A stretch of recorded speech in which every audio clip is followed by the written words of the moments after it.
வணக்கம் நண்பர்களே. இந்த வீடியோவில் நாம் இன்று பார்ப்பது ஒரு அழகான இயற்கையால் சூழப்பட்ட விலங்குகள் வாழும் உலகம்.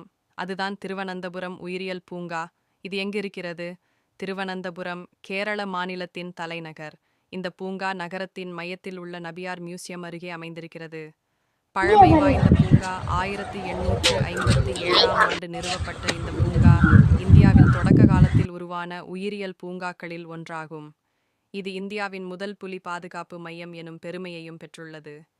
இயற்கை சூழல் 55 ஏக்கர் பரப்பளவில் பசுமை நிறைந்த மரங்கள், பறவைகளின் கீதங்கள், அரிய உயிரினங்களின் இசை எல்லாம் ஒன்று சேர்ந்த ஒரு அதிசய உலகம் இதுதான். புலியே என்னென்ன விலங்குகள் இருக்கு? புலிகள், சிங்கங்கள், சிறுத்தைகள், ஹிப்போபாடமஸ், எலிபந்தங்கள், வைட் டைகர், அரிய வகை பறவைகள், இன்னும் பல விலங்குகள் இங்கே பாதுகாப்பாக வாழ்கின்றன. குடும்பங்களுக்கு சிறந்த இடம், குழந்தைகள் பயிலும் வகையில் அறிவியல் விளக்கங்கள், விளையாட்டு பூங்கா, சுற்றுலா வசதிகள், காப்பாற்றப்பட்ட நடைபாதைகள் இவையெல்லாம் இந்த பூங்காவை ஒரு குடும்ப சுற்றுலா இடமாக மாற்றுகின்றன. பூங்கா நேரம் மற்றும் டிக்கெட் விவரங்கள்.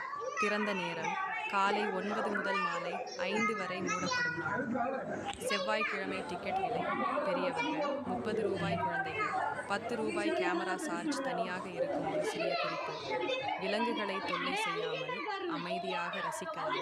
புகைப்படங்கள் எடுப்பதற்கான சிறந்த இடம் இது. முடிவு: இயற்கையின் மடியில் ஒரு நாள். உங்கள் மனதிற்கு நிம்மதி, குழந்தைகளுக்கு பரிசு. திருவனந்தபுரம் பூங்காவிற்கு ஒரு தடவை போயிட்டு பாருங்க. மறக்க முடியாத அனுபவம். வீடியோ பிடிச்சிருந்தா லைக் பண்ணுங்க, உங்க கருத்தை கமெண்ட்ல எழுதுங்க. இன்னும் பயனுள்ள வீடியோக்களுக்கு சப்ஸ்கிரைப் பண்ண மறந்துடாதீங்க.